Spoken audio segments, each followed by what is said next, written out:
Bonjour à tous. Eh bien, prenons encore un instant aujourd'hui pour lire et méditer un deuxième passage du livre du ciel de Luisa Picaretta. Au nom du Père qui m'a créé, du Fils qui m'a sauvé et du Saint-Esprit qui me sanctifie. Amen.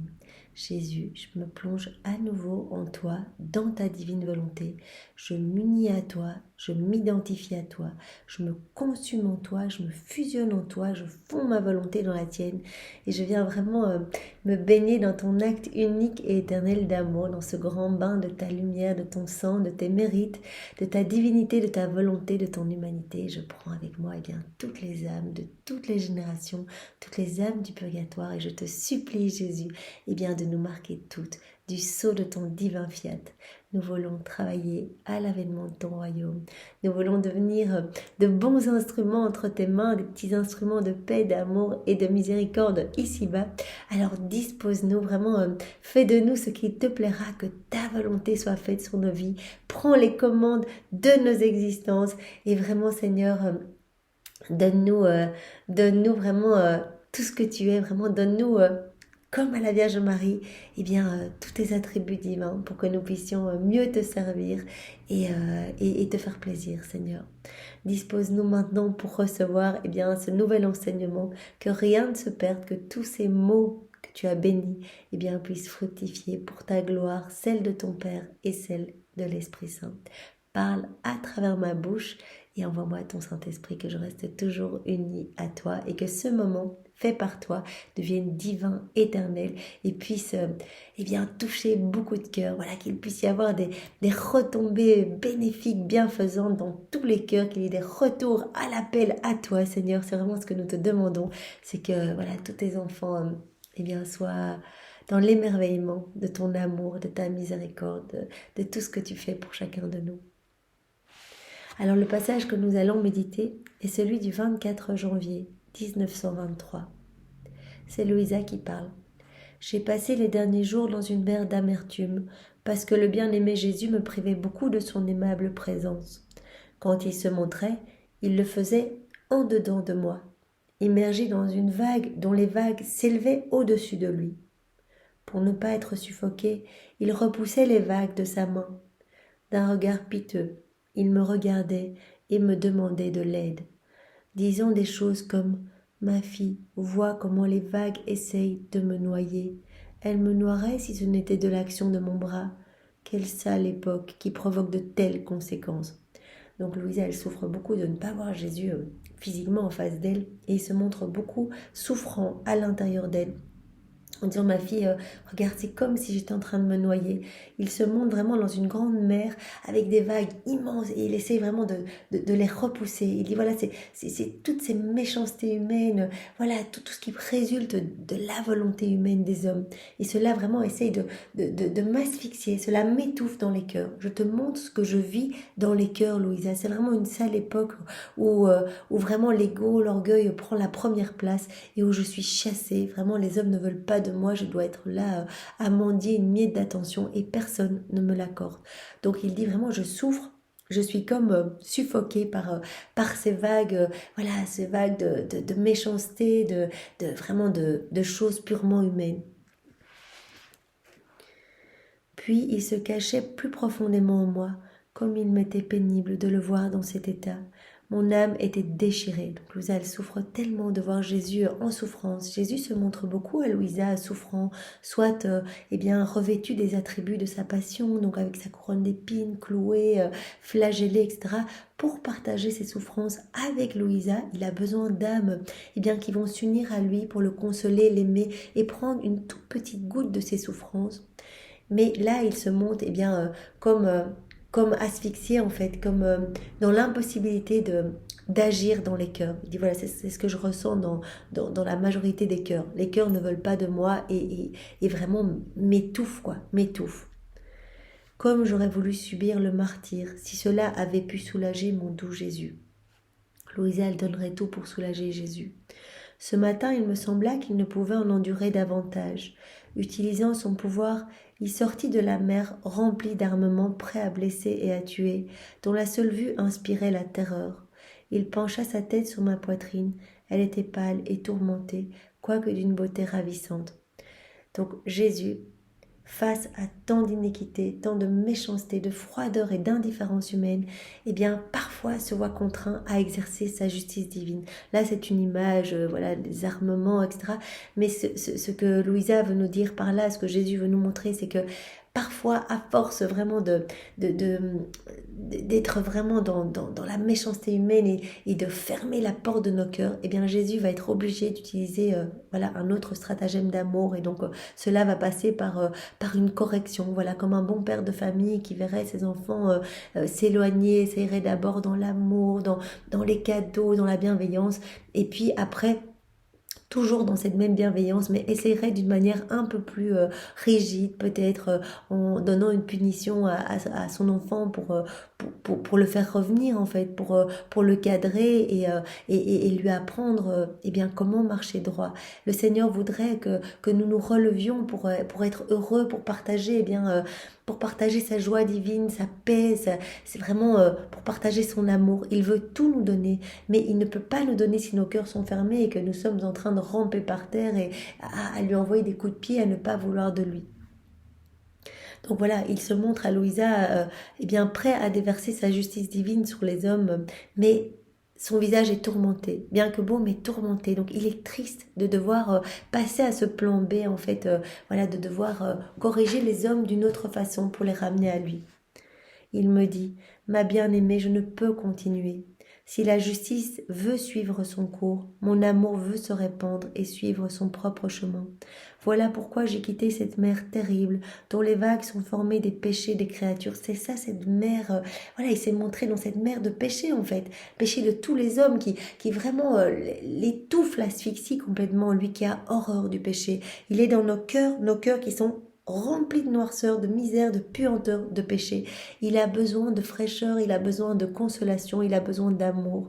Et donc c'est pour ça que quand on s'unit à lui dans la divine volonté, on va lui amener de la nourriture, de la consolation, un petit baume sur ses plaies, on va lui amener de l'air frais, on va vider notre cœur de cette puanteur pour le laisser vraiment heureux et avec un espace rafraîchissant, un petit tabernacle d'amour où il pourra venir eh bien, se reposer au milieu de tant de méchanceté humaine et de tant d'iniquité. Voilà, donc j'ai quitté cette mer terrible dont les vagues sont formées des péchés des créatures, afin de donner libre cours à mon amour et d'accorder du soulagement à mon cœur en compagnie de la petite fille de ma volonté. En fait, la souffrance première de Jésus, et il le dit à de nombreuses reprises, et particulièrement dans la méditation de la première heure de l'agonie de Jésus au Jardin des Oliviers. Donc cette première heure où il dit à Louisa, je souffre en fait de tous ces manques de réciprocité d'amour. Et l'amour pour moi, c'est la primauté sur tout. Ça a la primauté sur tout. Ça veut dire que vraiment, c'est ma passion éternelle. En premier, je veux déverser mon amour et quand je n'y arrive pas, eh bien cela me déchire, me fait suffoquer, j'asphyxie. C'est pour ça qu'il a dit j'ai soif sur la croix. J'ai soif, non seulement parce qu'il se vidait de son sang, mais j'ai soif de votre amour, j'ai soif du salut de votre âme. J'ai besoin d'être dans cette réciprocité d'amour. C'est à cela que nous étions appelés au début. Nous étions remplis, Adam, remplis de divin, de divine science, divine connaissance, divine volonté. Il était dans cette réciprocité d'amour. Puisqu'il était rempli de divin, eh bien tous ces mouvements rendaient gloire à la Trinité. Donc il recevait tout cet amour et tous les débordements d'amour repartaient vers la Trinité. Exactement comme la Vierge Marie, eh bien qui elle a été purifiée dès la seconde 1 de sa conception. Vraiment, elle a été remplie des puissances, de sagesse, de grâce, de beauté, de sainteté. Elle a été remplie vraiment de tous les attributs divins. Elle est devenue par grâce ce que Jésus est par nature. Et vraiment, tous ces débordements d'amour eh bien, remontaient continuellement vers la Trinité. Et donc Jésus dit, j'ai besoin de vraiment cette harmonie d'amour. J'ai besoin de donner, c'est dans ma nature profonde de donner mon amour, de déverser mon amour dans tous les cœurs. Mais j'ai besoin d'un retour. J'ai besoin vraiment que les hommes, en fait, me disent juste merci, me louent, me bénissent, m'adorent. Et c'est pour ça que vraiment, dans la divine volonté, on peut réparer. voilà, par rapport à toutes ces fermetures de cœur, tous ces manquements de réciprocité d'amour, eh bien nous, on peut dire merci au nom de tous, Jésus, avec tes propres remerciements. Je te bénis avec tes propres bénédictions. Je le fais vraiment au nom de tous ceux qui ne te bénissent jamais, tous ceux qui ne t'aiment pas. Je viens vraiment te donner tes propres je t'aime, les je t'aime de ta maman, les je t'aime de ton Père, du Saint-Esprit. Et tout cet amour, je te le donne vraiment pour te faire vraiment comme une petite cape d'amour, pour t'apporter du soulagement. Voilà, alors que toi, tu étouffes dans les cœurs, que tu n'en peux plus, que tu es dans cette air putride, eh bien, nous voulons t'amener du rafraîchissement, nous voulons t'amener de l'amour pour que vraiment ta justice divine soit apaisée. Donc, il a voulu là, eh bien, venir chercher un réconfort auprès de Louisa, la petite fille de la divine volonté. Tu ne peux toi non plus en faire davantage. J'ai entendu tes gémissements de mort dans l'horrible mer, parce que tu étais privé de moi. Donc Louisa, elle appelait tout le temps Jésus, et Jésus était voilà dans ses souffrances inouïes, voilà dans cette mer de péché. Et il a entendu. Nous sommes tous câblés à son cœur quand nous sommes tristes parce que vraiment nous nous sommes éloignés de Jésus et que nous lui disons voilà Jésus pardon, là je t'ai offensé, je reviens à toi. Il entend tout, cela lui fait plaisir quand on revient à lui, quand on le cherche davantage, même dans la nuit de l'épreuve, même au milieu voilà de la difficulté, de l'aridité, on a du mal à prier par exemple, etc. Eh bien il entend tout. Jésus, aide-moi, là par exemple je n'y arrive pas. Il est là et malgré toutes ses souffrances, tout ce qu'il ressent dans tous les cœurs, il entend les cœurs bienveillants qui le cherchent, qui l'aiment, qui lui amènent eh bien, du réconfort, voilà, en s'unissant à lui. Alors, ignorant tous les autres, pour ainsi dire, j'ai accouru vers toi. Donc, il a attiré comme par un aimant voilà, on a une petite pensée d'amour pour lui. C'est pour cela que c'est très important, voilà, d'inclure Jésus dans toutes nos actions. Jésus, viens manger en moi. Au début, on disait, viens manger avec moi. Pour se familiariser avec le fait d'inviter Jésus dans toutes nos actions, eh bien c'est ce qu'on peut expliquer aux enfants. Au début, on invite Jésus, viens Jésus, on va se promener ensemble, on va aller à l'école ensemble, on va parler pendant la récré, viens parler avec moi Jésus, viens dire des choses à travers ma bouche, etc. Et petit à petit, Jésus vient t'installer dans mon cœur, viens faire tout en moi. Jésus, cela lui fait immensément plaisir et il dit voilà Louisa, j'ai tout abandonné, j'étais au milieu de ces mers de douleur, je suis en train d'asphyxier face à ce manque de réciprocité d'amour, et quand je t'ai entendu m'appeler et vouloir t'unir à moi, eh bien voilà, je suis venue chercher ce réconfort dans ton cœur. J'ai accouru vers toi pour me libérer de ce poids et te soulager par notre amour réciproque, te donnant ainsi une nouvelle vie. Donc il dit voilà Louisa, je vois que toi tu as besoin de mon amour et moi j'ai besoin de ton amour. Eh bien laissons cet amour couler et vraiment voilà, je t'amène comme une vie nouvelle, parce que vraiment quand je me montre à toi, ben Louisa elle subit des petites morts continuelles quand elle ne voit pas Jésus. Donc quand elle voit Jésus, c'est vraiment une vie nouvelle. Et Jésus trouve également du soulagement à être avec Louisa, parce que vraiment il reçoit l'amour que les autres ne lui donnent pas. Pendant qu'il disait cela, il me pressa fortement contre lui et m'embrassa, plaçant sa main sur ma gorge comme s'il avait voulu me rassurer au sujet des souffrances qu'il m'avait données. À cause des jours précédents, ma gorge était restée dans un état de quasi-suffocation. Donc Jésus probablement a partagé à Louisa voilà, ce sentiment de suffocation qu'il ressent continuellement dans nos cœurs, voilà, quand il est asphyxié par les puanteurs de nos péchés, tout ce qui résulte de nos volontés propres. Jésus est dans notre cœur, mais il ne peut pas agir. Il est paralysé, il étouffe. Et voilà ce que Louisa a ressenti, voilà comme elle le dit les jours précédents à ce moment où elle est avec Jésus. Eh bien c'est aussi un état d'asphyxie. Quand elle est sans Jésus, elle se sent comme mourir littéralement. Et Jésus donc lui a partagé ce qu'il ressent, cette froideur, cette indifférence qu'il ressent dans le chef voilà, des hommes qui ne veulent pas de lui. Eh bien il dit avec les âmes qui m'aiment et qui veulent tout partager avec moi. Je partage mes joies, mes mers de sainteté, de grâce, de puissance, mais je partage aussi ce que je ressens, c'est-à-dire mes amertumes et aussi la tristesse face à l'indifférence. Voilà cet état où je me sens suffoquée. Mon Jésus était tout amour et voulait que je lui rende les baisers, les caresses et les étreintes qu'il me donnait. Par la suite, j'ai compris qu'il voulait que je rentre dans l'immense mer de sa volonté pour être fortifié contre la mer des péchés des créatures. Donc c'est une clé que Jésus donne à Louisa. Voilà, si tu veux être fortifié et vraiment ne pas sombrer dans tous ces péchés, dans toute cette noirceur, eh bien plonge-toi en moi, plonge-toi dans ma lumière, dans l'immense mer de ma divine volonté. Ce qu'on a fait avant de commencer cette méditation, on s'est plongé dans l'acte unique et éternel de Dieu, donc dans sa divine volonté, et vraiment on s'est gorgé de tous les mérites de Jésus, de son sang, de ses attributs divins. On a tout pris en nous, sa lumière, son Esprit Saint, sa force, sa puissance, vraiment pour rester unis à lui. Au plus on s'unit à Jésus dans sa divine volonté, au plus eh bien, les forces des ténèbres sont éclipsées, non seulement de notre cœur, vraiment le démon n'a plus aucune emprise sur nous, mais aussi à force, eh bien, par la lumière qui va s'écouler à partir de notre humanité, la lumière même de Jésus, nous on n'est rien du tout, c'est Jésus à travers nous, eh bien il y a beaucoup d'âmes qui vont aussi s'ouvrir face à cette lumière qui va peut-être voilà, créer quelque chose dans leur cœur. Et donc vraiment, nous sommes appelés à nous unir à Jésus parce qu'il y a des retombées magnifiques dans tous les cœurs, dans toutes les âmes de toutes les générations sur la terre, mais aussi dans le ciel pour les âmes du purgatoire. Donc viens te fortifier. Jésus dit, dans le doute, dans les tristesses, dans les tribulations, eh bien parfois j'autorise cela dans ta vie. Quand tu t'es uni à moi, eh bien j'autorise parfois, je te partage parfois mes peines pour ta sanctification, pour que tu reçoives eh bien, cette ressemblance perdue, que tu regagnes cette ressemblance perdue à travers les siècles par les hommes depuis la chute d'Adam.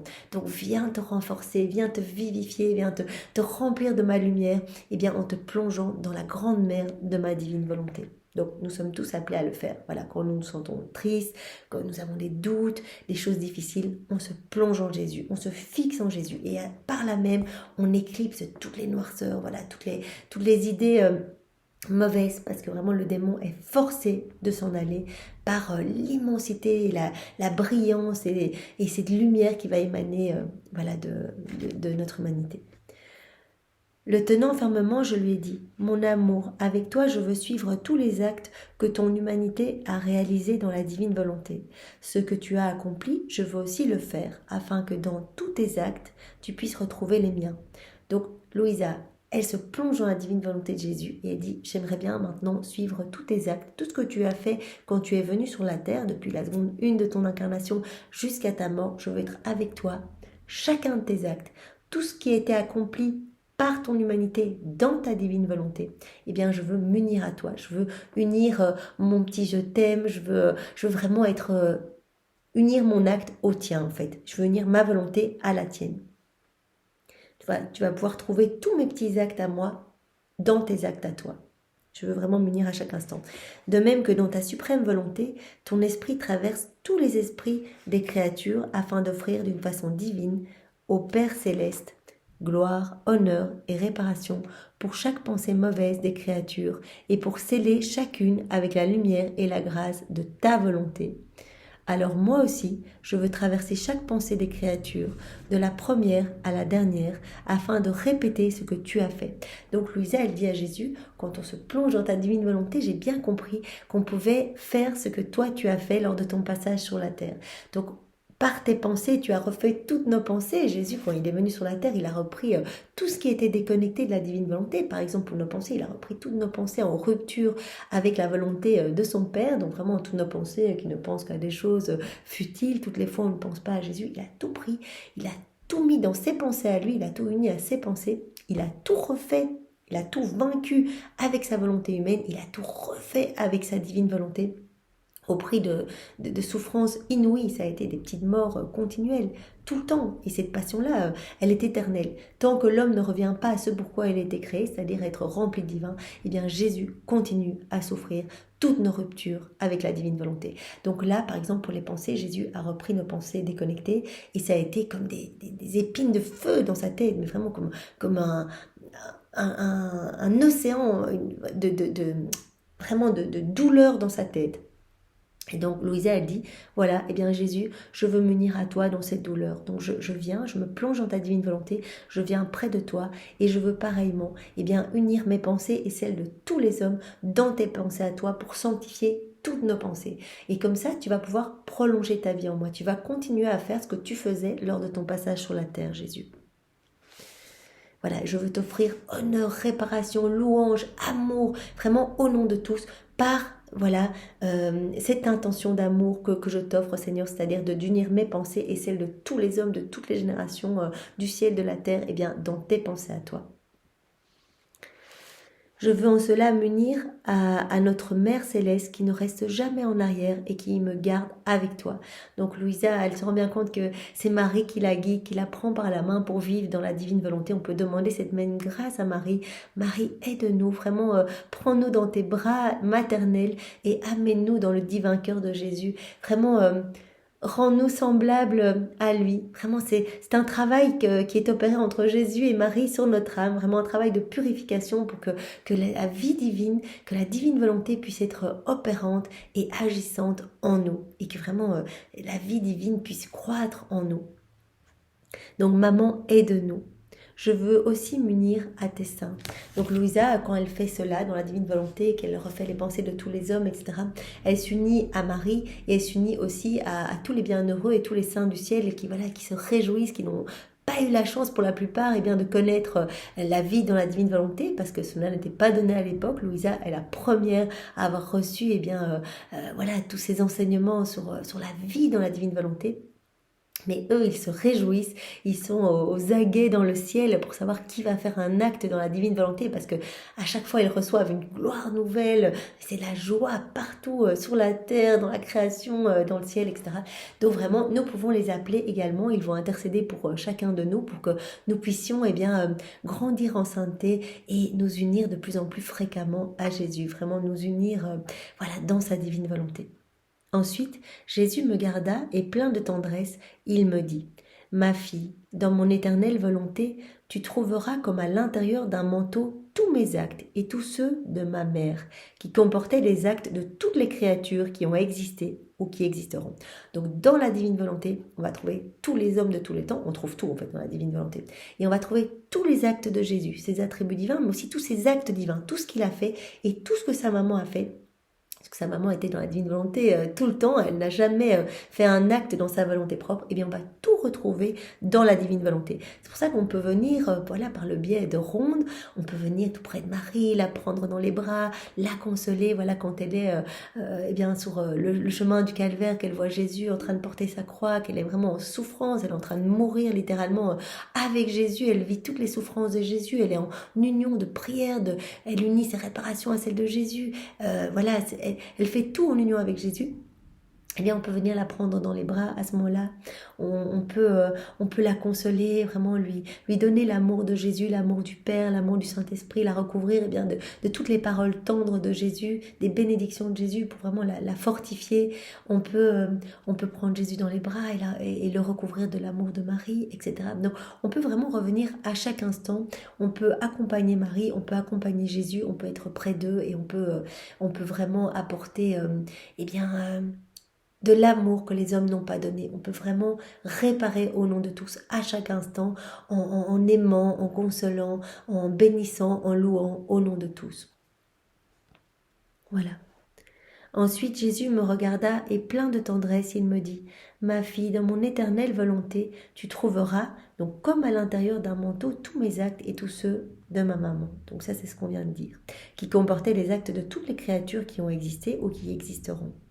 Dans ce manteau, il y a deux parties. L'une a été élevée au ciel et remise à mon Père pour lui rendre tout ce que les créatures lui doivent, tel l'amour, la gloire, la réparation et la satisfaction. L'autre est restée pour défendre et aider les créatures.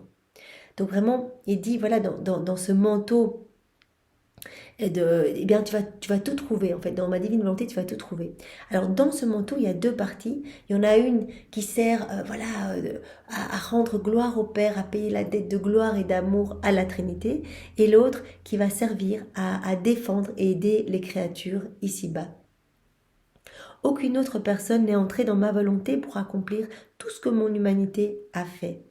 Mes saints ont accompli ma volonté, mais n'y sont pas entrés pour participer à toutes mes réalisations et prendre avec eux tous les hommes, du premier au dernier, en les rendant acteurs, spectateurs et diviniseurs. Donc vraiment, Jésus dit, bah voilà, Louisa, t'es la première. Une fois de plus, il le répète à Louisa. Les saints ont fait la volonté de Dieu. Voilà, ils ont regardé comment Jésus agissait, ils ont essayé vraiment de l'imiter, ils ont vu voilà, que Jésus était dépouillé de tout, demandait vraiment ce dépouillement, et donc ils ont essayé de le faire en vivant vraiment eh bien, la pauvreté, la charité, etc. Ils sont devenus saints comme ça par l'exercice de vertu. Mais il dit, voilà, ces saints, voilà, ils n'ont pas vécu, ils ne vivaient pas vraiment dans ma divine volonté. Ils faisaient ma divine volonté, mais ils ne vivaient pas en elle. Ils n'étaient pas unis à ma divine volonté. Ils ne laissaient pas ma divinité, ma divine volonté agir et opérer en eux à travers leur humanité. C'est pour cela que leur acte ne touchait pas voilà, toutes les générations, tous les hommes passés, présents et futurs, comme c'est le cas pour une âme qui s'abandonne entre mes mains et qui veut vivre en union avec moi dans ma divine volonté. À ce moment-là, ces actes deviennent divins et éternels et vont toucher partout, partout. C'est vraiment comme une machine à remonter le temps. Partout, tout le monde va pouvoir recevoir des effets bénéfiques. Donc même un petit acte que l'on fait même maintenant, nous parlons, nous méditons dans la divine volonté, et bien cet acte maintenant, eh bien, a peut-être voilà, donné les grâces, la sanctification au sein que nous connaissons, puisque vraiment Jésus dit, tous les miracles que j'ai opérés, que j'opère, toutes les guérisons, tous les charismes, voilà, la sainteté qui est donnée par grâce, etc., eh bien, tout cela provient eh bien, des mains, voilà, a été octroyé parce qu'il y a des âmes qui s'unissent à moi dans ma divine volonté. Donc par le truchement des âmes qui vivent dans la divine volonté, toutes ces grâces sont octroyées. Et comme voilà, le temps, c'est un acte unique et éternel, la divine volonté, c'est vraiment, voilà, c'est de toute éternité. Eh bien, quand nous agissons aujourd'hui, notre acte, voilà, a pu voilà, donner peut-être les grâces par exemple à Sainte Bernadette Soubirous de voir la Vierge par exemple. En tout cas, ce sont tous les actes faits aujourd'hui dans la divine volonté par toutes les âmes qui s'abandonnent, qui ont permis tous les miracles, toutes les apparitions, toutes les grâces, voilà, tout ça. Voilà, donc tandis que les saints d'avant eh bien, ont fait la volonté de Dieu, mais il n'y avait pas d'impact dans le passé, dans le présent, dans le futur, puisqu'ils ne vivaient pas réellement dans la divine volonté. Voilà. Si on ne fait qu'accomplir ma volonté, on est inapte à répéter tout ce que je fais, tout ce que fait mon éternelle volonté. Elle ne descend alors dans la créature que d'une façon limitée, dans la mesure où elle peut la contenir. Donc cela va être très limité et l'impact et la portée des actes faits uniquement voilà, pour faire la volonté de Dieu, cela va avoir une petite portée. Par contre, celui qui entre dans ma volonté participe à son éternel essor. Donc on s'unit à Jésus, on unit notre volonté à celle de Jésus et donc tous nos actes vont avoir une portée immense, un éternel essor comme dit Jésus. Les actes de l'âme qui s'unit à moi, ces actes rejoignent les miens et ceux de ma maman. Regarde dans ma volonté. Y vois-tu, ne fût-ce qu'un seul acte réalisé par une créature, autre que ma mère, qui se soit joint au mien en couvrant tous les actes accomplis sur la terre. Regarde bien, tu n'en trouveras aucun. Bien, Louisa, regarde, t'es la première, regarde, tu peux regarder dans ma volonté, plonge-toi dans ma divine volonté, regarde, est-ce que tu vois eh bien quelqu'un qui a pu faire un acte qui couvrait toutes les générations, etc. À part Marie, aucun. Et puis Adam avant sa chute qui était dans la divine volonté.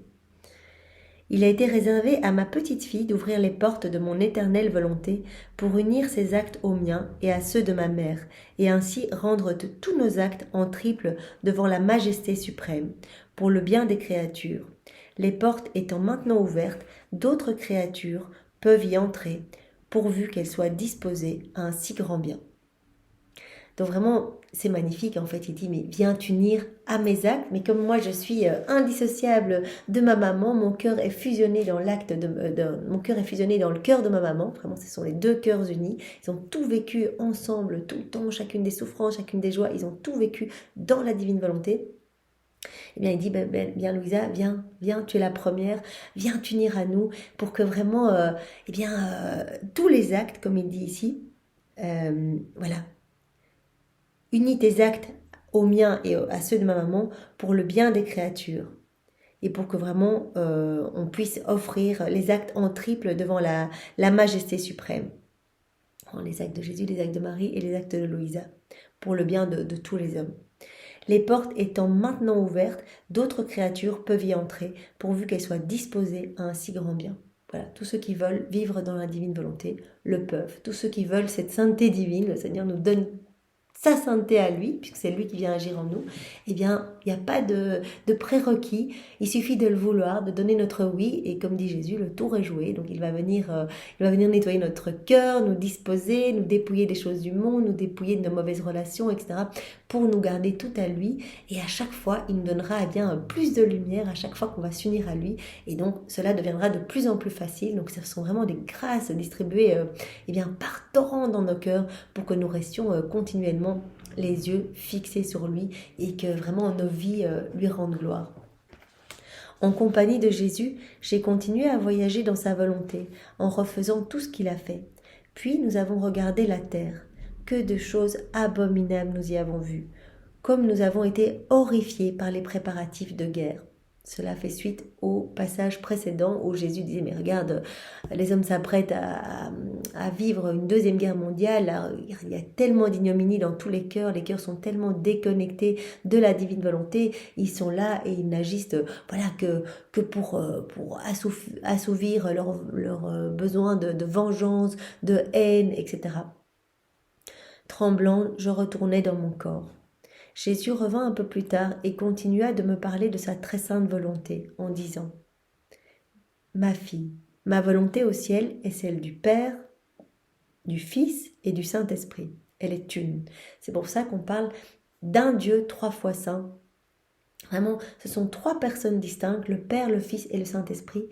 Mais voilà, ils sont unis par la divine volonté. Ils ont la même volonté. C'est pour ça qu'ils font un. Cette volonté divine les unit. Quoique les 3 personnes soient distinctes, notre volonté est une. Voilà. Quoique les 3 personnes soient distinctes, leur volonté est une, comme dit Jésus à Louisa. Puisque c'est une seule volonté qui agit en nous. Elle constitue notre bonheur et notre égalité en amour, pouvoir, beauté, etc. Si au lieu d'une volonté divine unique, il y en avait 3, nous ne saurions être heureux, encore moins rendre les autres heureux. De plus, nous serions inégaux en pouvoir, sagesse et sainteté. Voilà, si le Père avait sa petite volonté propre, Jésus avait sa volonté propre et l'Esprit Saint sa volonté propre, ils seraient inégaux. Ils auraient chacun des attributs, etc., mais ils seraient inégaux. Le fait d'être unis, ils sont un parce qu'ils ont la même volonté. Et ça permet ils sont totalement heureux et ils partagent tout de manière totalement égale. Notre volonté unique est notre seul bien, la volonté comprenant tout bien sûr, duquel coulent des mers de bonheur, donc vraiment tout le temps ces mers de bonheur, de joie divine, de paix, etc. Voyant la grande valeur qui résulte de notre unité d'action dans la divine volonté, donc c'est vraiment une unité d'action dans la divine volonté, notre volonté veut aussi agir en unité dans 3 personnes distinctes sur la terre. Donc il y a vraiment cette unité dans le ciel, Père, le Fils, le Saint-Esprit, et Jésus dit, nous avons voulu qu'il y ait aussi cette unité sur la terre, vraiment dans 3 personnes distinctes sur la terre. La mère, le fils et la fiancée. De ces 3 personnes, d'autres mers de bonheur couleront, apportant un bien immense à tous les voyageurs. Abasourdi, je lui ai dit, mon amour, qui sont la mère, le fils et la fiancée ? Ces 3 heureuses personnes qui constituent une trinité sur la terre et en lesquelles ta volonté est une. C'est incroyable. Donc il y a vraiment la volonté qui est une au sein de la Trinité et ils ont vraiment voulu que la volonté soit une sur la terre également entre 3 personnes distinctes, Jésus, sa maman et la fiancée. Et Louisa dit mais qui est cette heureuse fiancée? Mais comment est-ce possible que voilà tu aies voulu constituer une trinité sur la terre, vraiment, qui est cette 3e personne ? Il répondit, N'as-tu donc pas compris? Deux de ces personnes ont déjà assumé cet honneur, ma mère et moi-même. Moi qui suis le Verbe éternel, le Fils du Père éternel et le Fils de la Mère céleste. En vertu de mon incarnation dans son sein, je suis vraiment son Fils. La fiancée est la petite fille de ma volonté. C'est Louisa, bien sûr, puisque c'est la première à recevoir, voilà, elle devient dépositaire de tout le royaume de la divine volonté. Donc il dit voilà, il va y avoir vraiment cette union maintenant avec toi, tu es la première, cette union vraiment de volonté en fait. Tu vas venir unir ta volonté humaine dans la divine volonté, comme l'a fait ma maman qui nous a abandonné directement sa volonté humaine. Elle n'en a jamais fait usage, elle l'a déposée en guise, vraiment en gage de son amour. Elle l'a déposée au pied de notre trône, au pied du trône de l'Éternel. Et vraiment, nous l'avons enchaînée là, la volonté de Marie. Et c'est pour ça qu'elle a pu vraiment être remplie de toutes ces puissances de grâce, de sainteté. Vraiment, c'était la divine volonté qui opérait en elle toutes ces merveilles. La fiancée est la petite fille de ma volonté, donc Louisa. Je suis au centre, ma mère est à droite et la fiancée est à gauche. Donc c'est la deuxième fois que Jésus nous fait part de cette place, de cette place vraiment importante de Louisa. Puisque voilà, je sais pas, rappelons-nous, voilà, quand la mère de Jacques et Jean avait demandé à Jésus, Jésus, est-ce que tu veux bien réserver une place à droite et à ta gauche dans le ciel pour mes deux fils, donc Jacques et Jean. Et Jésus avait dit, il ne revient pas de moi de choisir, le Père a déjà réservé ces deux places. Eh bien, nous le voyons maintenant, une place est pour Marie, sa maman, et l'autre place est pour Louisa. Marie qui est la dépositaire de tout le royaume de la rédemption, donc vraiment elle est devenue notre mère à tous, non seulement au moment de la seconde une de l'incarnation de Jésus, puisque vraiment elle nous a tous pris avec Jésus, dans son sein, puisque Jésus nous a tous créés, nous l'avons vu il y a quelques jours, au moment où lui s'est incarné, eh bien il nous a tous voilà, créés. Et au moment où il est sur la croix, il nous donne entre les mains de Marie pour qu'elle devienne notre mère. Donc c'est vraiment magnifique. Marie est à sa droite, dépositaire de tout le royaume de la rédemption, vraiment la co-rédemptrice parfaite qui a tout vécu avec Jésus, vraiment son cœur uni à celui de Jésus. Et Louisa, eh bien la dépositaire de tout le royaume de la divine volonté. Donc elle reçoit tous les actes faits par Jésus, par l'humanité de Jésus, dans sa divine volonté. Donc c'est magnifique. Et donc Louisa sera à gauche et Marie sera à droite dans le ciel. Quand ma volonté agit, elle fait écho vers la droite et vers la gauche, formant une volonté unique. Donc cette trinité est vraiment recréée sur la terre comme elle l'est dans le ciel, volonté unique. J'ai déversé beaucoup de grâce en toi, Louisa. Je t'ai ouvert les portes de ma volonté, te révélant les secrets et les merveilles qu'elle comporte, en ouvrant bien des voies vers toi, afin que l'écho de ma volonté t'atteigne. Donc, il dit, mais Louisa, je t'ai vraiment disposée, tu as reçu mais tellement de grâce pour pouvoir recevoir toutes ces connaissances et pour être la première à vivre complètement dans ma divine volonté. Pour que vraiment tu reçoives l'écho de ma volonté et que tu deviennes, toi, une image de la Trinité sur la terre. En perdant ta propre volonté, tu dois vivre uniquement dans la mienne. Le Seigneur s'adresse à chacun de nous. Nous devons perdre notre volonté propre. Et pour cela, nous devons juste donner notre autorisation à Jésus. Voilà, Jésus, viens tout faire en moi. Je te donne ma volonté, je te donne ma vie. Prends les commandes de mon existence. Je ne veux plus rien faire toute seule ou tout seul parce que vraiment, c'est la catastrophe quand j'agis seule. Je sens bien que je te fais de la peine. Alors, Seigneur, voilà, c'est toi qui vas tout faire. Il suffit de donner l'autorisation et le Seigneur va venir directement nous travailler et nous disposer pour recevoir plus, pour comprendre les enseignements, pour avoir cette soif grandissante de nous unir à lui, etc. Donc il dit à Louisa, voilà, moi je t'ai complètement travaillé, je t'ai complètement disposé pour recevoir tous ces enseignements. En perdant ta volonté, tu dois vivre uniquement dans la mienne. Donc nous sommes appelés à vivre uniquement immergés en Jésus. Nous devons perdre notre volonté propre, vraiment la fusionner dans celle de Jésus pour que ce soit Jésus qui puisse vivre en nous. N'es-tu pas heureuse ? Je répondis, merci Jésus, et permets, je t'en supplie, que je suive toujours ta volonté. Donc voilà, Louisa, elle supplie Jésus tous les jours, qu'elle ne puisse jamais quitter la divine volonté, même si pour elle, nous sommes au tome 15 et Jésus l'a tellement disposé, l'a tellement reçu qu'il a étendu les limites de la divine volonté voilà, les limites dans son cœur. Et donc, il a dit, mais tu ne pourras jamais quitter ma divine volonté, même si tu le voulais, c'est impossible. Tu as reçu trop de connaissances, il y a trop de lumière dans ton âme. Eh bien, demandons cette même grâce, nous qui chutons continuellement, qui sortons de la divine volonté très rapidement et facilement. Eh bien, Jésus, enferme-nous en toi. Nous voulons, comme Louisa, eh bien, atteindre ce niveau de vie, ce quatrième niveau de vie dans la divine volonté, c'est-à-dire être totalement uni à toi et que tu puisses eh bien, être libre à 100% d'agir à partir de tout ce que nous sommes. Donne-nous vraiment cette grâce. Je t'en supplie, Seigneur, vraiment au nom de tous, de pouvoir toujours te suivre, de pouvoir toujours nous unir à toi dans ta divine volonté. Et je profite de cet instant eh bien, pour aller nettoyer tous les cœurs avec ton sang sacré, Seigneur, ton sang précieux, pour aller nettoyer tous les cœurs, pour aller eh bien, placer ta lumière dans toutes les âmes et placer une semence de ta divine volonté. C'est Louisa qui avait fait ça une fois et ça m'avait marqué, c'est tellement beau. Une petite semence de ta divine volonté dans tous les cœurs, pour que tous les cœurs puissent s'ouvrir à cette grâce de s'unir à toi et puissent vraiment eh bien, être dans ta joie divine, Seigneur, tout partager avec toi et être... que les âmes puissent devenir eh bien, des images de la Trinité, puissent être vraiment dans cette union avec toi et avec ta maman et qu'ils puissent reconstituer eh bien vraiment ta joie divine ici-bas, puisse être des petits tabernacles de ton amour, Seigneur. Merci, avec tes propres remerciements, sois vraiment adoré de tous, Seigneur. Vraiment, nous te le demandons et nous voulons réparer, nous entendons réparer pour toutes les méchancetés humaines et pour tous ces cœurs trop fermés. En guise de réparation, eh bien, nous ouvrons grand nos cœurs pour recevoir ce que les autres ne veulent pas. Voilà, cet après-midi, gorge-nous de toi, Seigneur, et vraiment que tu puisses sentir cette réciprocité d'amour. Nous prenons tout, nous ajoutons nos je t'aime et nous te rendons tout au nom de tous. Au nom du Père, du Fils et du Saint-Esprit. Amen. Soyez tous bénis et passez une belle après-midi dans la divine volonté de Jésus. Au revoir.